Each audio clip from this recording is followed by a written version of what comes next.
So this is like we're getting into like some serious drama here. So, um, on a parallel thread, I'd like met someone and they said like if you come through Germany, you stop by, and I said like, okay, well, on my way to India, I'm gonna stop by Daimler headquarters and talk to them, and see if there's any kind of partnership that could be had. This is, I forget the exact. It's right before I gave the IAC talk, so that like it would be a, that's how one could place it. Um, and I met with their engineering team, and I said like, is there anything you guys like? What do you guys want? Like, is there, I'm trying to play cool here, even though like we desperately need some kind of partnership or we're screwed. Um, and they said, well, they're thinking about an electric smart car. So I was like, okay, if we were to do something, when would you want to see it? And I said, well, we've got like a delegation of Daimler executives coming through in January of 2009. And I think this was October or something like that. And I talked to JB, and like Drew and Scott and Vineet and a bunch of others. I was like, guys, we need to get a smart car, and we need to stuff a roadster powertrain into it, and make it a custom battery, and it needs to work by the time the Daimler team comes here in January.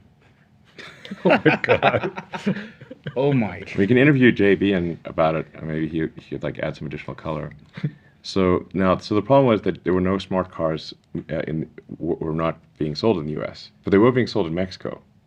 So we sent someone to Mexico to just buy a smart car and drive across the border. So this is a gasoline smart car, so just with Mexican plates. So we went and bought a smart car in Mexico, drove it across the border, and then literally put a roadster drive unit and modified battery pack in the smart car, and had it working by January when the Daimler delegation came by. And I remember that being in that Daimler meeting, and man, they were like, why? Clearly they're quite grumpy that they even had to meet with us. They did not know we had this electric smart car, so they're grumpy that they had to meet with us, and we're clearly trying to get out of the room as quickly as possible. Yeah. And when we started off, made the mistake of starting off with PowerPoint, and which immediately made them even grumpier because everything works in PowerPoint, and they've seen way too many PowerPoint slides, and they were like literally getting ready to they were going to just walk out from the PowerPoint presentation. I said, well, would you like to drive the car? They're like, well, what do you mean? It's like, well, we have an electric smart car. Do you want to drive it? Like you don't have an electric smart car. That's impossible. Like, yeah, it's just in the parking lot. You can go drive it. Actually, it was not only was a smart car, it was fucking sick. Like, this thing had a roadster powertrain in a smart car. The power to weight ratio of this thing was bananas. It was like you could pull wheelies in a smart car. Literally, if you stepped, fly? Yeah, you could lift the front wheels off the deck. Motorcycle torque on a four-wheel vehicle. Yeah, motorcycle torque on a four-wheel vehicle. It was insane. You could burn rubber in a smart car. It looked bizarre. Like, you just never seen a thing move like that. Then I might actually drive a smart car if it was like Yeah, that. it was awesome. Anyway, so we kind of just blew their minds. Like, they're like, what? How is this? This is like, what impossible black magic have you figured out to have like an electric smart car? And it's like, well, we got one from Mexico 3 months ago, and we put a roadster powertrain in it and a modified battery pack, and you can still use the car. Like, the interior of the car was still fully usable, so we didn't like intrude on the interior space. And we're like, yeah, we can. And they're like, okay, well, this is pretty impressive. They've never seen anything like this before. So then they're like, okay, well, they'll consider that they will do some smart car limited production. Like part of this is because they had to make the regulators happy. So this was not like, they needed like some, sustainable energy cars to make the regulators happy. That was the reason for this electric smart car. The fleet miles. It was not a grand vision by Daimler to go electric. No. It was to get these annoying regulators off our back. So for the credits, right? Yeah, there was like Compliance. it's compliance vehicles. So it's like there was like a minimum number of electric vehicles that had to be made. They could also make fuel cell vehicles, but those were way more expensive. Yeah. So from their standpoint, it was at the time, it was really more like, what's the least amount of money we can spend and get the regulators off the regulator monkey off our back. So like, anyway, so we ended up making a bunch of electric smart cars for Daimler, and then over time we actually extended that into an electric A/B class, but they were always just really compliance vehicles. They did not want to make. Daimler was not willing to place at that time a big bet on electric vehicles. And so the volume and the price were always like, the volume's too low, the price is too high. These are going to be niche vehicles no matter what. But anyway, so what it did lead to, which was really essential, was Tesla getting saved by Daimler investing $50 million. So the $40 million invested in December of 2008 just gave us 6 months of runway. So that basically gave us until June of 2009. And again, during this period, General Motors is bankrupt, Chrysler is bankrupt. So not a lot of people are interested in investing in a startup car company, let alone an electric car company. Yeah. And remember, this is back when electric was synonymous with dumb. You could just say, instead of using the word electric car company, you could just substitute dumb. Do you want to invest in a dumb car company? That's what it sounded like to most people. So at the time, I think Daimler vaguely thought that the Volkswagen Group might invest in Tesla, and they didn't want that. So they were essentially to block VW from investing in Tesla, which, by the way, VW was not going to invest in Tesla. I talked to their person, and they expressed some initial interest, but then they went dark on me. So. Actually, the only investor that was interested in Tesla at all was Daimler, and that was because of the electric smart program. Wow. So they invested $50 million into Tesla at roughly a $500 million valuation. So it worked out. Yeah. 10% or something like that. Yeah. Yeah, they got 10% of the company. Yeah. I mean, we're really in the weeds here. So hopefully this is interesting to some people. But this was definitely some deep lore war story stuff. So then in 2009 we're also just figuring out how to actually get the Roadster into volume production. Yeah. So we were not able to reach volume production by Roadster standards in 2008, and we still had a bunch of things in the car that were broke. I think we managed to deliver maybe 20 or 25 cars. In 2008, most of which were in December. And then we had to bring all of those cars back to have their drivetrains replaced. And I think most of them got their battery pack replaced too. So, I mean, it was just a fumbling mess, basically. It was insane. But in 2009 is when we actually figured out how to make the car half decent Roadster 1, where you could give it to someone and it wouldn't just break down immediately. And roughly summer of 2009 is when the car wasn't a complete piece of trash. That just didn't work. And then we did a Roadster 1.5, and then Franz joined. And Franz helped redesign the Roadster and make it better with the Roadster 2. Then by basically late 2009, early 2010 is where the Roadster was a decent as a toy. Yeah.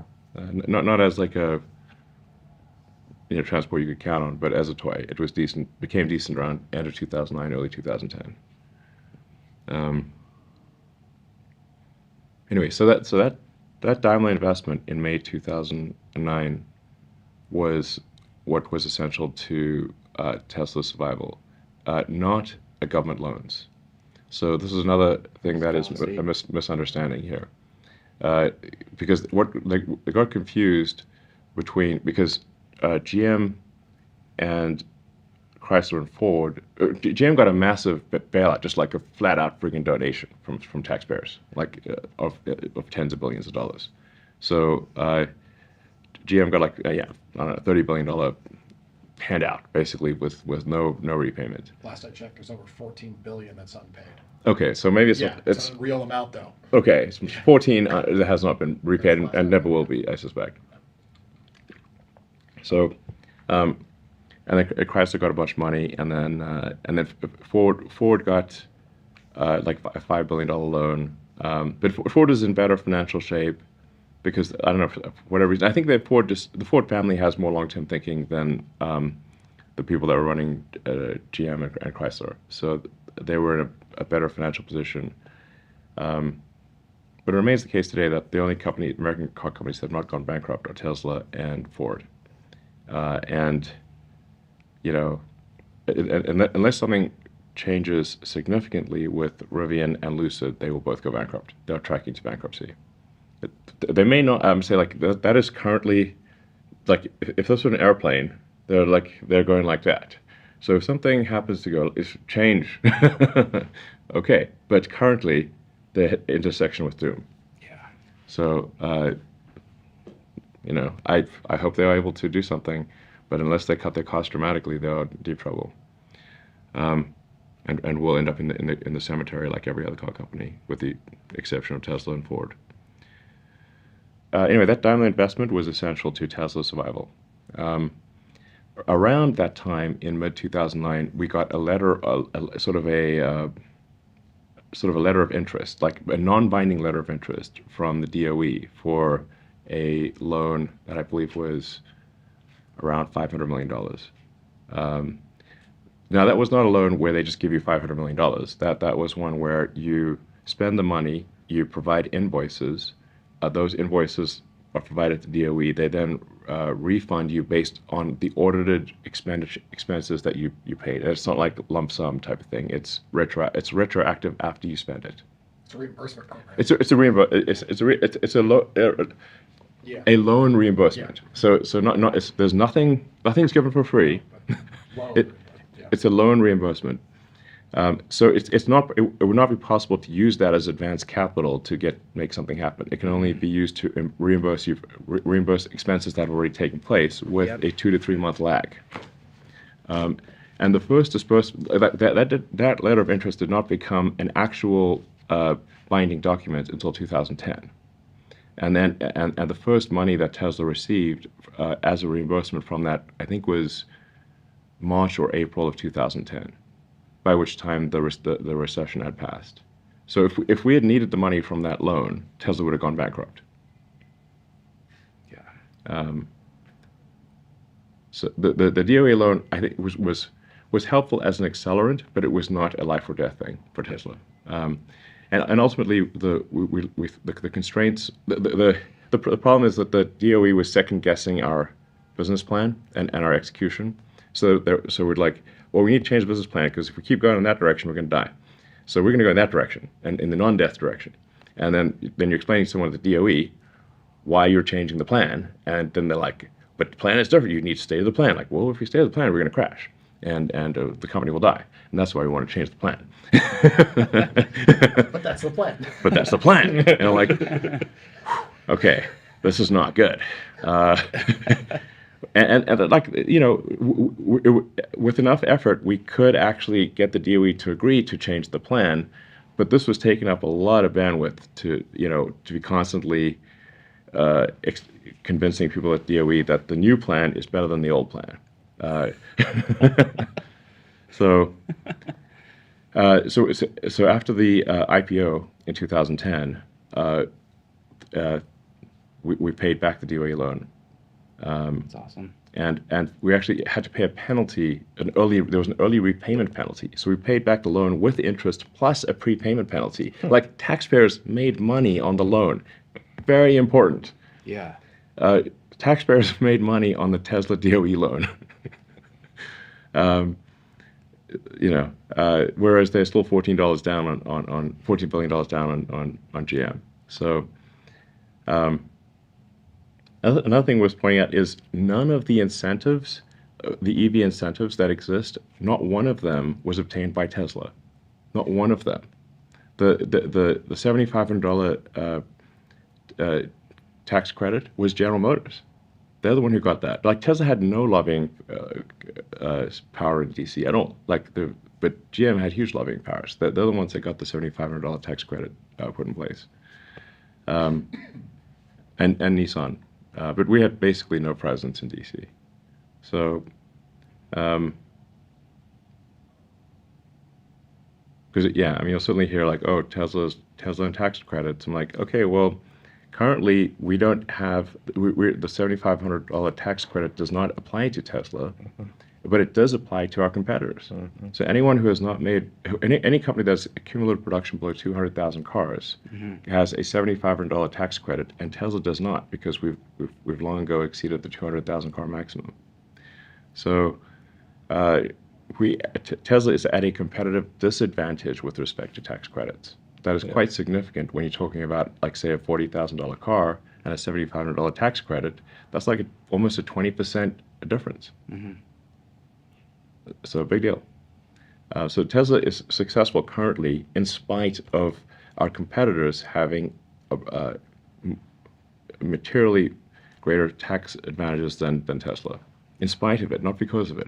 If you eliminated all EV incentives tomorrow, Tesla's competitive position would improve significantly. I'll say that again. If you eliminated all tax credits, EV tax credits, Tesla's position would improve immediately. And Tesla did the purpose what the tax credits were for, right? To drive that innovation ramp. You guys just actually did it so fast that the competitors are still using it. Yeah. Well, when we started Tesla, gas was under $2 a gallon in California, and there were no tax credits. So it was not from the standpoint of like, hey, this is a great opportunity. I mean, when we started Tesla, I should be clear, like, it was with an expectation of success of less than 10%, and the same for SpaceX. Yeah. And who in their right mind would think that a car company would have anything more than a 10% probability of success if you've never built a car in your entire life before? And there have been guys. Yeah, there's only at the time you had GM, Ford, and Chrysler, and but the history of car companies is like there've been like over 1,000 car company startups in the United States, and they're all dead. So and with the 2008-2009 recession, GM and Chrysler also went bankrupt. So then the chances of survival are extremely tiny. Only a fool would start a car company with electric car company or a car company whatsoever and think that the probability of success was high. So my initial thought for both Tesla and SpaceX was that I'd take half the money from PayPal, and I'd waste half of it on two ludicrous ventures, one being a car company and a rocket company, and that would be dumb, and I'd just lose it all, and that'd be, but I'd still have $90 million left, so whatever, but in the end, I could like I said, the companies were like children to me. So like it was like so I gave the companies all the money that I had, and then I would have had no money at all if Tesla and SpaceX had not survived. I would have owed a lot of money and been personally bankrupt if Tesla and SpaceX had not survived. That hadn't happened, we still wouldn't have electric vehicles. Not like I think so. Like Tesla's. I mean, if you say like, what is Tesla's fundamental value? It is to serve as an accelerant to sustainable energy. And if you say like, but for Tesla, what would the world be like? In ways that, like, let's say you're looking at this from, the macroeconomic God standpoint, or like a civilization, or The Sims or something.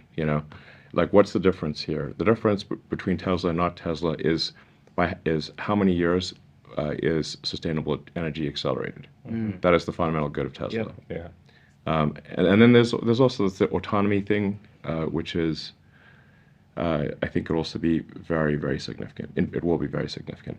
But I'd say, like, in the absence of there being a fundamental technology discontinuity in the form of electrification and autonomy, both of them together, I think a new car company cannot succeed. So now I'll tell you, like, actually the real reason that people should have been shorting Tesla, and perhaps why some of them were shorting Tesla, and the real reason that new car companies cannot succeed, or why it's very hard for them to succeed. And this was first told to me by this automotive investor when I was at Axel Springer headquarters getting a Golden Steering Wheel award, and this guy who's apparently like the best automotive investor in the world, comes up to me and like he's like, "Ha, I know why you're going to fail." I'm like, "Well, please tell me." I can think of several reasons. Tell me when I don't know. Yes, and he said he said that the car companies don't make any money on the new car sales.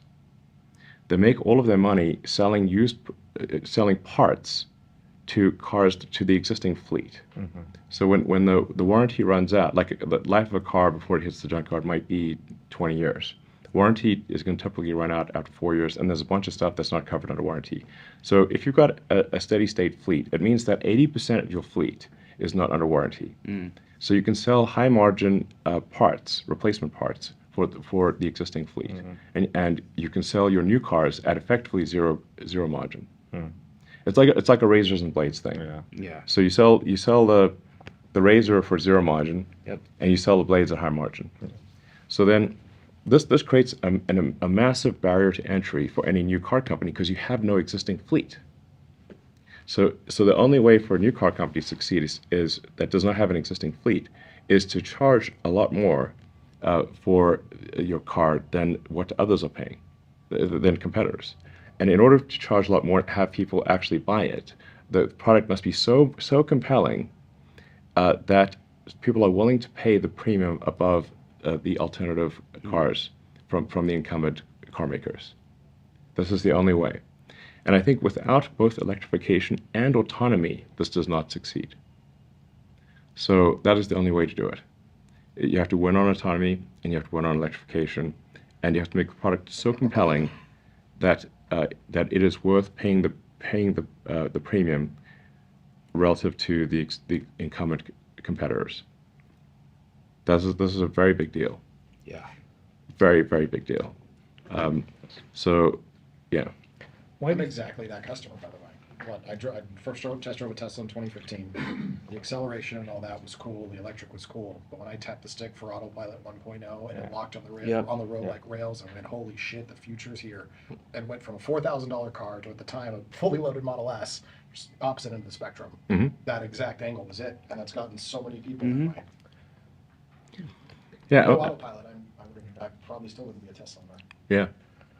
Why do you Exactly. think- And the thing that actually got me, because we got to get a lot of flack for like autopilot deaths and stuff. Yeah. But let me tell you that, yeah, it's like no amount of statistics can convince people otherwise. They're like, I Put don't on know. time. Yeah. But the thing that actually got me to really get a move on with autopilot was that this anecdote illustrates several things, by the way.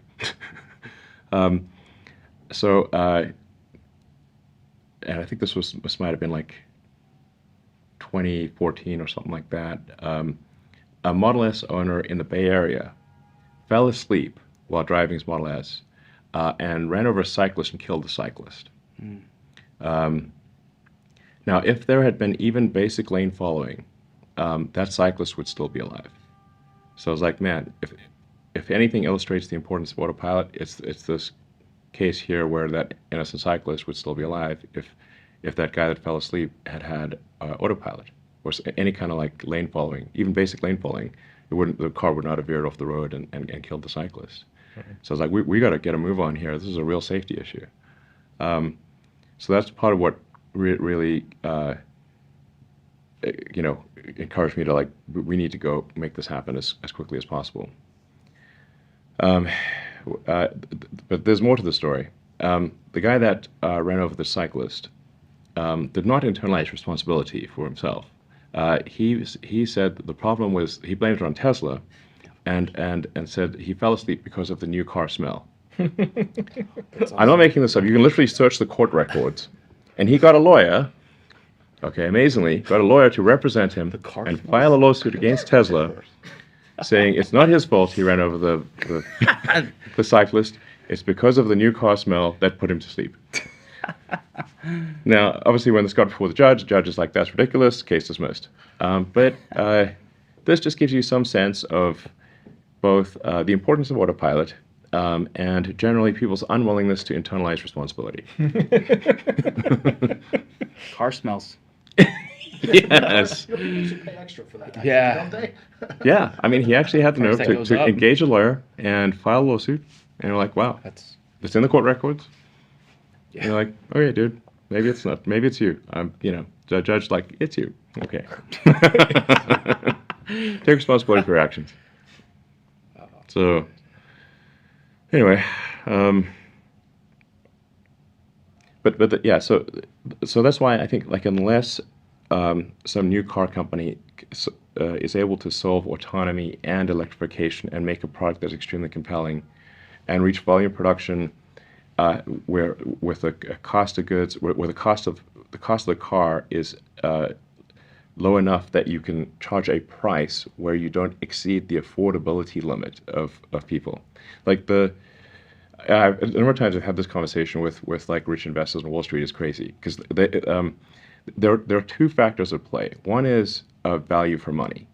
The other is fundamental affordability.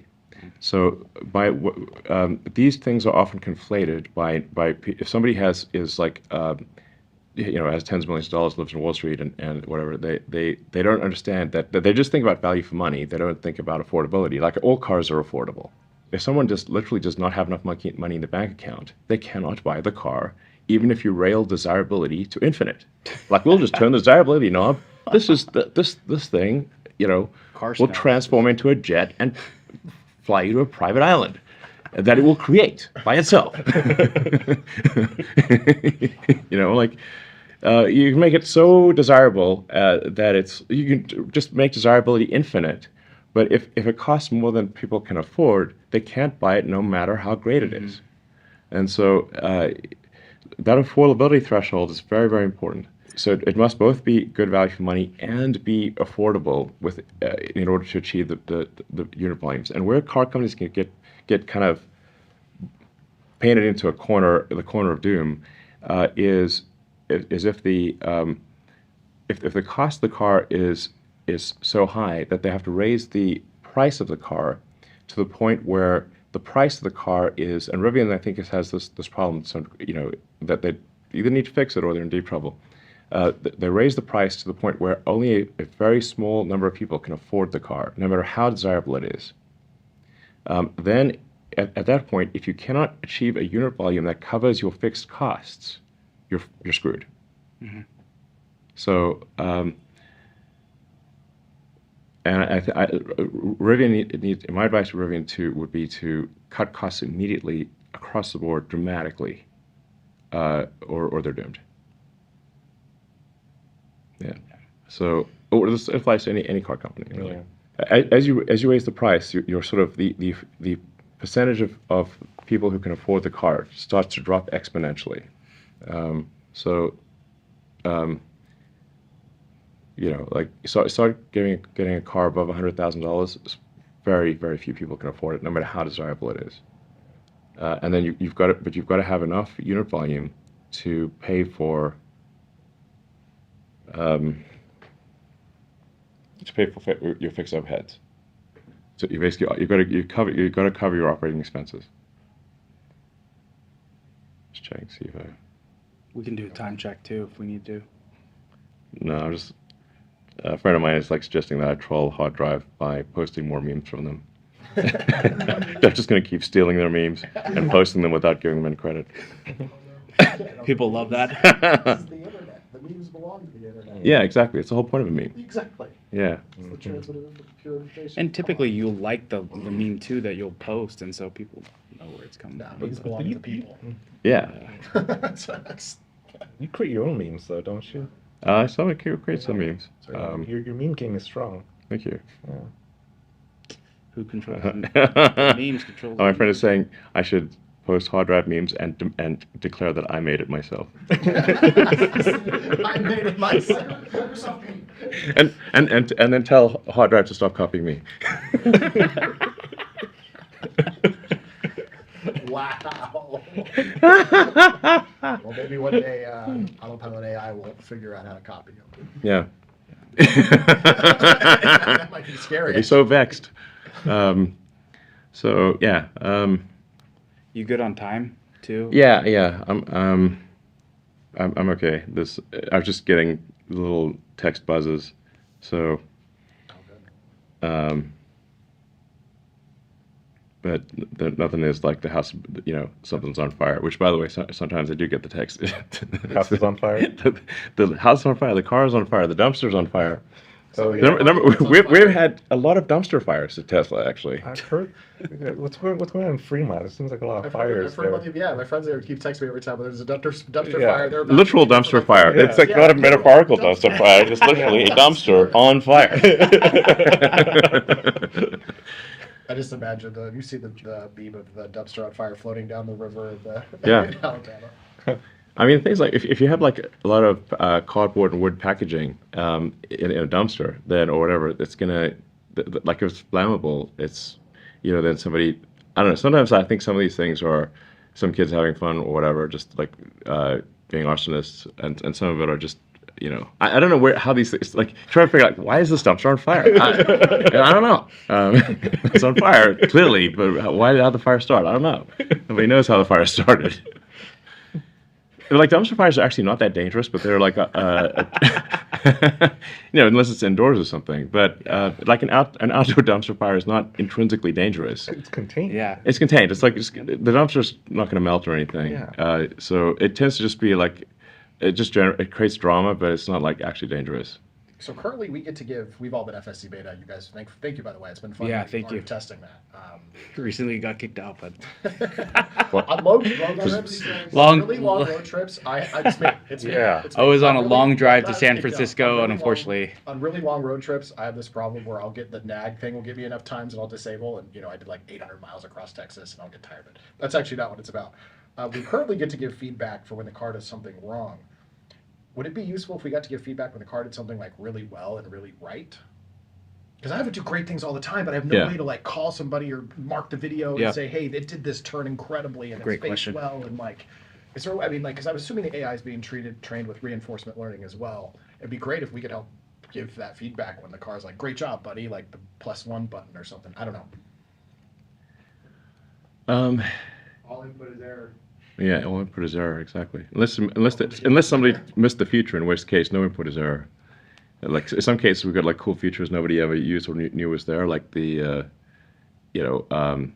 Wizards in Winter Dance with the Model X doors, and it's rare to encounter a customer who actually knows about that. Most of them don't know it exists, and then we made it like too hard to do, and it should be the opposite of an Easter egg. It should be like let's maximize the number of people who know about it, not like minimize it. Actually, I worked at Tesla. I actually shot the video. Oh, okay, all right, great. I tried to get it out there. Yeah, I think like people didn't translate that to my car can also do this. Yeah, yeah, sure. But still today, I bet probably I don't know, at least 2/3 of Model X owners have no idea the car can do that. you're not talking about the Christmas dance, are you? Yeah, Yeah. Oh yeah, that's like such. Yeah. Okay. yeah. So obvious to you, but Yeah. it's like done it so many Most people times, have- my neighbors I ask know. me to move. Right. Like it's great. But I mean, You're people have never around. seen a car do anything like that. So No, it's radical. yeah. Yeah.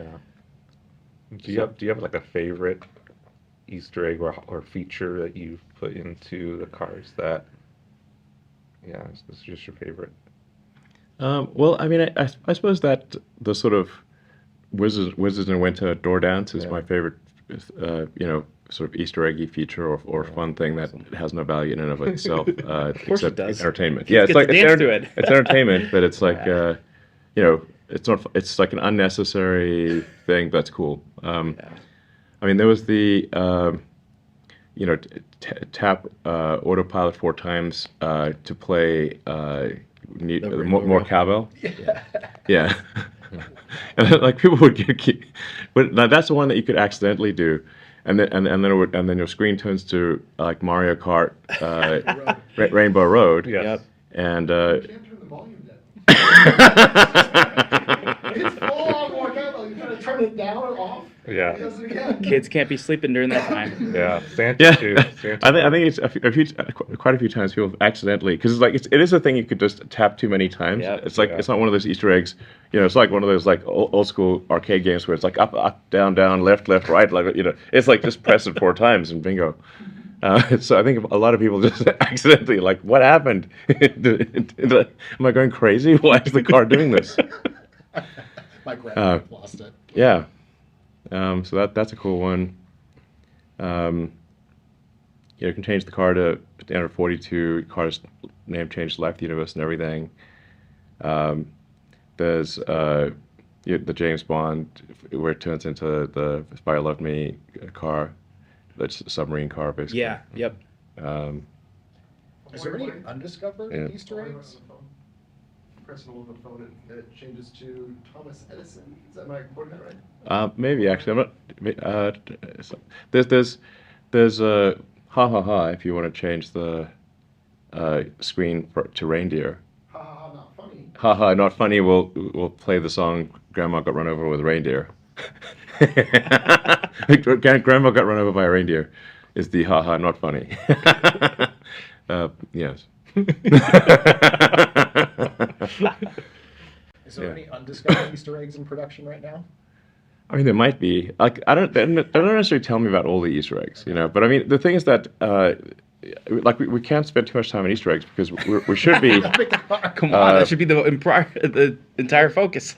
Well, the problem is if something is rare, like what you're really trying to do is maximize the area under the curve of number of people times degree of enjoyment. Yeah. So, like, it's fine to have like a, a low effort Easter egg that is something that like a small number of people will get a lot of joy from, and then you like area out of the curve of like, well, they got a lot of joy, and but it's a small number of people. But what you're really looking for is something that would provide a lot of people enjoyment, and maximize the area under the curve of total people times amount of average enjoyment. Yeah. That's what you're actually trying to do.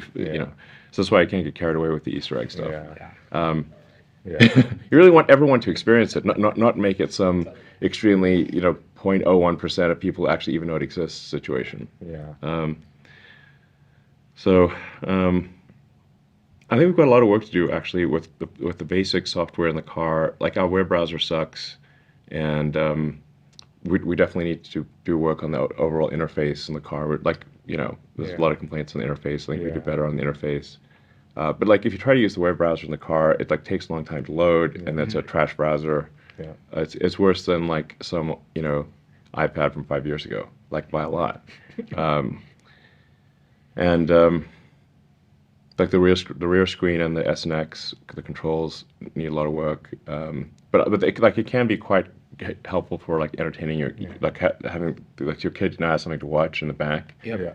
And you can put like YouTube stuff Game on. changer. It's a game. Yeah, if you play that, it's a game changer. It is a game changer. But like for example, like that's something where we could we should have separate audio for the back, and what's the point of like currently we play the same audio level for that back screen in the front as in the back. Like it should just play the back should play that audio, or it should like route to a Bluetooth that's keyed off of the rear screen, and then you give them headphones or something. Yep.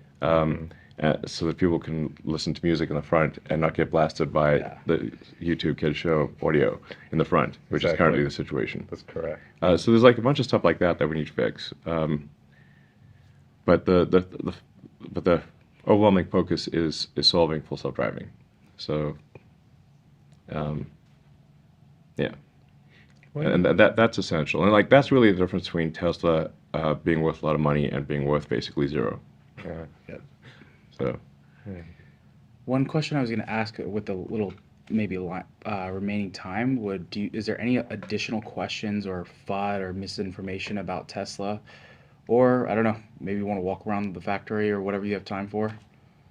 It's kind of quiet, so but whatever you have time for, we're game for. well, I mean, is there anything we should go over that would be helpful? I mean, I think some of these things are like just like the whole founder thing is like it's like I think fundamentally like even a sort of like kind of a stupid question, because what does it mean to found something? There's some critical mass of inspiration and perspiration, but it's a nebulous number, or it's a nebulous metric to say this person deserves to be a co-founder, this one doesn't. It's nebulous. But I think if you could apply the but for question. Like, but for this person, would the company exist, or would it have gone bankrupt, or not exist in a form that it is currently, or in a much diminished form, or simply not exist at all? And the only two people that you could apply the but for argument to are J.B. Straubel and me. But for J.B. Straubel and me, Tesla would I think never have existed in any meaningful way, and if it had, it would have gone bankrupt. So those are the only two people that the but for argument applies. Maybe you want to go into this here or not. You mentioned, I think, on Twitter very recently about the cold shoulder Tesla and SpaceX and stuff has experienced and the broader, economic and political climate. Do you want to share more about how that's been affecting things? Take this question. I gotta go. How you see that changing as, Tesla expands in the Great Lone Star State? Sure. So, those that follow closely are aware of it. I think you probably are aware of it. So, somewhat of a rhetorical question, I suspect. But I think the general public is not aware of the degree to which the unions control the Democratic Party. This is one does not need to speculate on this point. Last year, President Biden held an EV summit where Tesla was explicitly not allowed to come, but the UAW was. So now Tesla's made 2/3 of all electric vehicles in the United States. So deliberately excluding us from an EV summit at the White House, but including the UAW, that tells you all you need to know. The reality is the UAW would prefer that Tesla was dead or unionized, but not anything but alive and unionized. And they are no fans of sustainable energy. They have for sustainable energy the entire way. So now at Tesla, far from Tesla has the highest pay in the auto industry, and moreover, the people that work at our Fremont plant have 5 job offers to work somewhere else. There's negative unemployment in the Bay Area. Try hiring someone in the Bay Area. It's ridiculous. There's negative unemployment. So our challenge is, how do we convince people to stay given the many other opportunities that they have, let alone a union? They're like, what? We don't need a union? I've got 5 other jobs. That's the real reason. It's the complete opposite from what they're characterizing. And the UAW has never been able to get even enough people to do a vote, let alone get to 50%. And California is an extremely pro-union state. There's nothing you can do to stop a union if they want to come in. It's like the California will roll out the red carpet. So then the UAW is basically forced to engage in dirty tricks and attempt to demonize me and anyone else associated with the company. It's like if the company's if the company's run by someone who's perceived to be good, then they have trouble unionizing because they're like, well, he's a good guy. Why would you want to unionize that company? So they have to make me evil somehow. And so I do not, as you can tell, I don't like the UAW because they have run a dirty tricks campaign on me since at least 2017. Basically, the point at which they thought maybe Tesla wasn't going to go bankrupt. Because while they thought Tesla was going to go bankrupt, there was no point in dirty tricks. When they thought Tesla might not go bankrupt, that's when the dirty tricks and the sort of smear campaign started. So I'm not a huge fan of them. Now, their attacks did lose a bit of the wind in the sails when the president of the UAW was sent to prison. So that took a little wind out of their sails. And then when the next UAW president, who was supposed to be the person who would clean things up, when he was sent to prison, that also took some more wind out of their sails. But since then, they recently in the last several months, they've sort of back to their old tricks. So, and I mean, they have so much power over the White House that they can exclude Tesla from an EV summit. It's insane. Insane. And just in case the first thing, in case that wasn't enough, then you have President Biden with Mary Barra at a subsequent event, congratulating Mary for having led the EV revolution. With 26 EVs in Q4 of last year. Exactly. This is it. I believe it was in the same quarter that GM delivered 26 electric vehicles, and Tesla delivered 300,000. like not 26,000, 26. This is not. This is what they said. Like it's not us saying, oh, you're artificially saying their number is low. No, that's what they put in their earnings report. Okay, we're just reading it. Yeah. So like that's like some next level insanity. So I mean, so it's not like a sort of a conspiracy theory. It's just like just observe what, like if anyone is a remotely impartial observer, just observe the actions, and what other conclusion could you come to than the current Democratic Party does not support Tesla because it is not unionized. They would rather Tesla was dead than be alive and non-unionized. So, and I think the pressure on this will increase over time. So the more Tesla is successful, the more Tesla is an existential threat to the UAW. And so the more pressure they'll put on the people that they got elected to do harm to Tesla. How's reception been of Tesla moving into Texas? I mean, it's been good. Like, I mean, the thing about building the factory here, that's I think should be noted, is that we built the factory here in less time than it would have taken to get the permits in California. So a typical permitting time for a greenfield in California is 2 years. 2 years, and you're going to get sued by. You're just going to get sued because you're in California. Like, we didn't get any lawsuits here, and we got the factory built in 18 months. It's insane. Yeah. Yeah. Since seeing the factory come online, when I've flown here, I'll get people in the airport be like, "Oh, do you work at Tesla?" They are so excited. That's the general sentiment I've seen. Had a guy while driving down to see Starbase stop me. He's an oil man, but he was like, "My goodness, if this is what they're doing with the rockets, their cars have got to be amazing too." I think it's working. At least for the people on the side of the people. It's like I love living in California, but the problem is you cannot get things done. So it's like that's what I mean by like this is not like this is simply a description of fact. And ask anyone who's done a large project in California, how long would it take you to get the approval to proceed and pass CEQA in California for a large project? Oh, 2 years, and you're doing well if you do it in 2 years. And you're going to get a ton of people that's going to sue you just for the hell of it, basically. And like I said, we got this built in 18 months. Less time than it would take to get the permit done in California. And when you go back to the fundamental good of Tesla is to what degree are we accelerating sustainable energy, it matters if we get it done now or in 2 years. That explains a lot, actually. Yeah. I didn't think, yeah. So we therefore have a choice. Yeah. Do we get a factory in California and delay progress by 2 years, or accelerate it by 2 years and do it in Texas? Yeah. What is the morally right thing to do? Obviously, Texas. Yeah. Yeah. So and unless like this, California's going to need like a crisis to have deregulation and delitigation.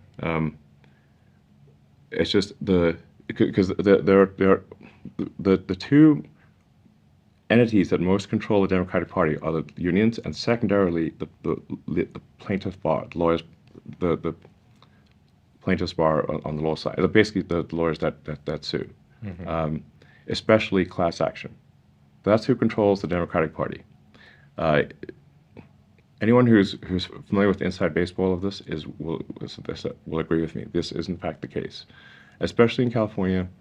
So the issue is that the lawyers write the legislation to make it easy to win lawsuits in California, because they funded the election of the officials of the people that got elected got funded by Democrats and lawyers. So then they write the legislation to make it easy to win lawsuits and get gigantic awards because they got the people elected. And you have this sort of circle of this nightmarish circle until there has to be an above 0% chance of a Republican getting elected in California.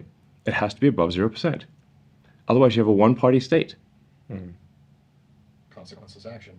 Yes, and then the political parties are irrelevant, and it's just the primaries. So that's the situation with California. And unless there's a crisis, I don't see, like one possible solution is like more open primaries. Like more open primaries, I think would reduce the probability uh, of special interests manipulating the election. I think like in LA, the mayoral election is open primaries or sort of open primaries. It's like it looks like maybe Rick Caruso will get elected, and he's like, I think it'd be great, you know. And but for the most part, California it's gerrymandered to hell and gone, and to ensure a supermajority Democrat outcome. I have a follow-up question. Generally speaking, everything you do is for humanity. Why? Why are we worth it? Why do you care about the politics? Why do you care about multi-planetary species? Consciousness, you mentioned that, but like, Yeah. do you ever get like, feel like that's maybe not the case or not true? Well, I mean, there's certainly at times when I have doubts about these things. So, I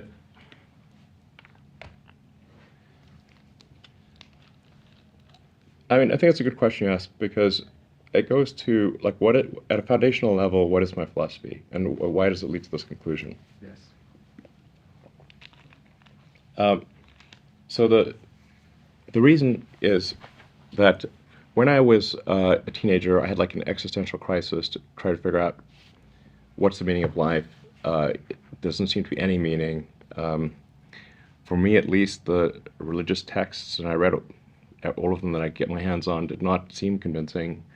So then I'm like, okay. Then I started reading the philosophers. Be careful of like reading German philosophers as a teenager. It's definitely not going to help with your depression. So reading Schopenhauer and Nietzsche, I'm like, ugh. Now, as an adult, it's much more manageable. But as a kid, you're like, whoa.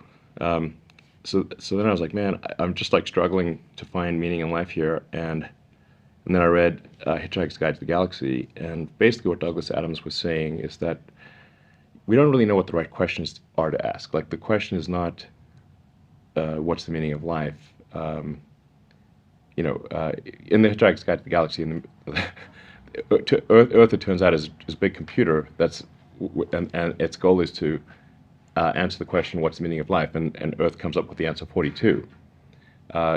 This is where the 42 number comes from. Mm-hmm. And 420 is just 10 times 42. One order of magnitude. Yeah.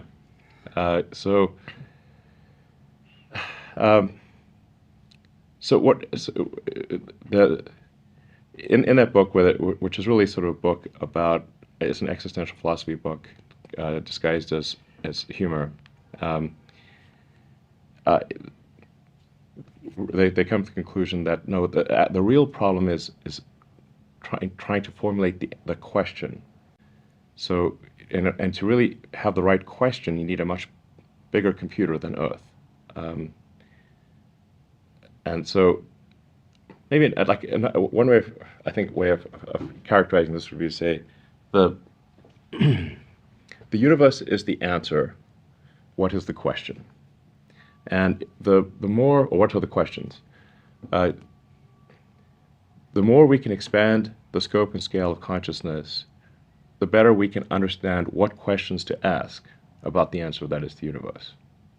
And the more we can expand consciousness, become a multi-planet species, ultimately a multicellular species, we have a chance of figuring out what the hell's going on. And so, and this is why I think we should have more humans and more digital, both biological and digital consciousness, and why we should become a multi-planet species and a multicellular species, is so that we can understand the nature of the universe. And then, in order for that to occur, then we have to make sure that things are good on Earth. We don't want Earth to disappear. So sustainable energy is important for ensuring the long-term viability of Earth. And making life multiplanetary is important for extending consciousness. and ultimately we want to go and visit other star systems to see if there are alien civilizations there that perhaps still exist or perhaps died out millions of years ago.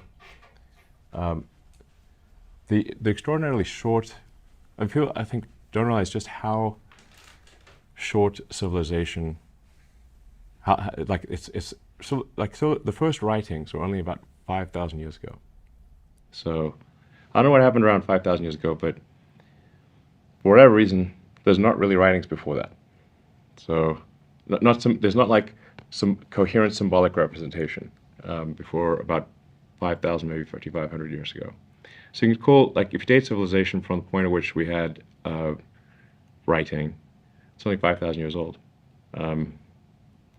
Earth has been around for, I don't know, 4.5 billion years, 5 billion-ish. The universe has been around for 13.8 billion years.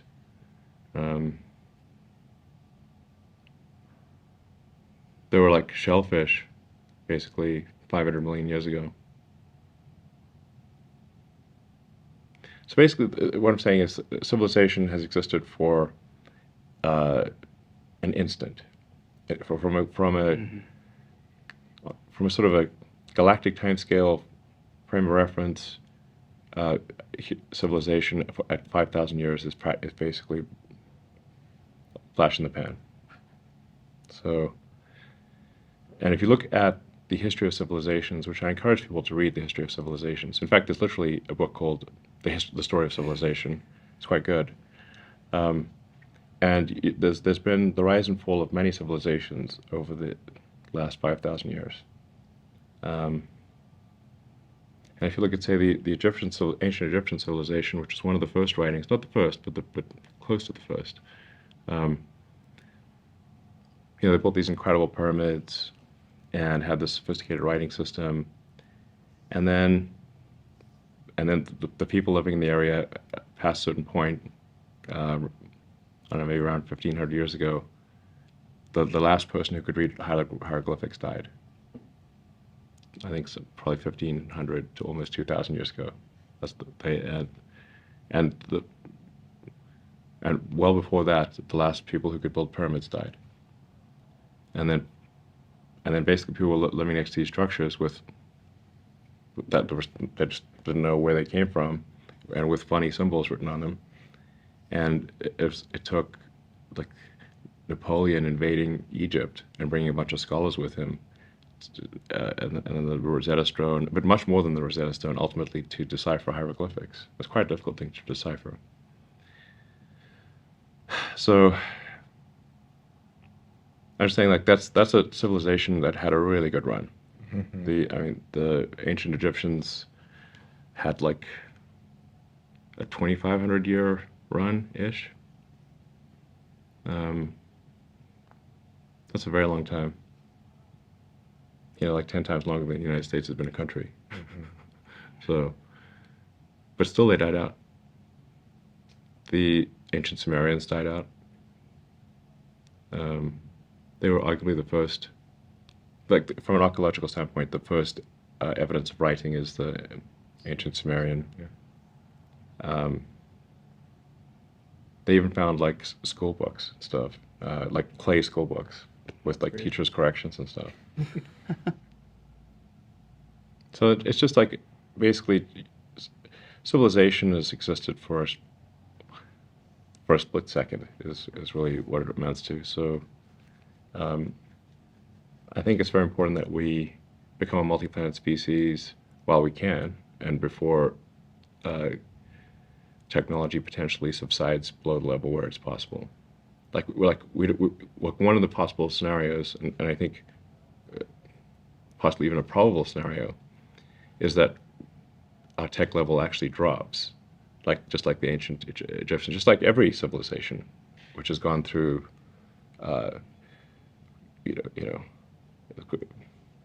gone sort of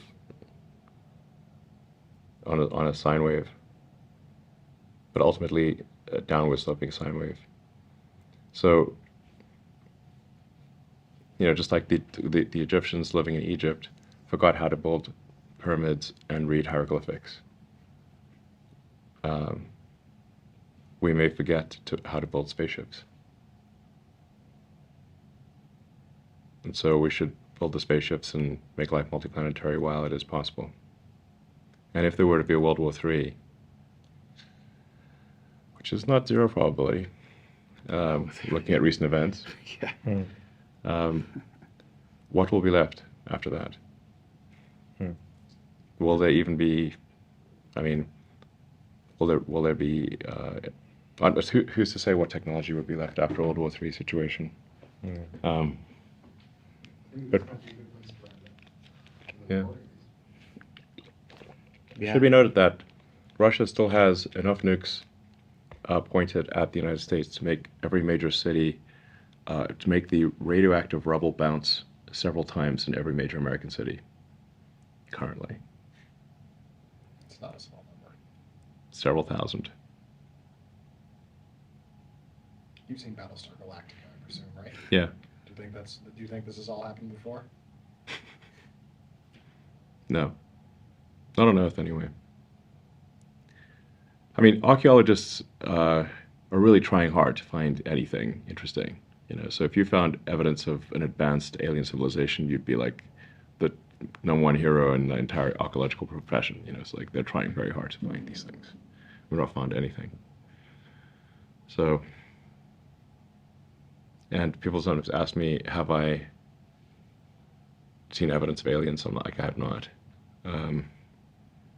And frankly, if I had seen evidence of aliens, I'd be like, hey guys, we found evidence of aliens.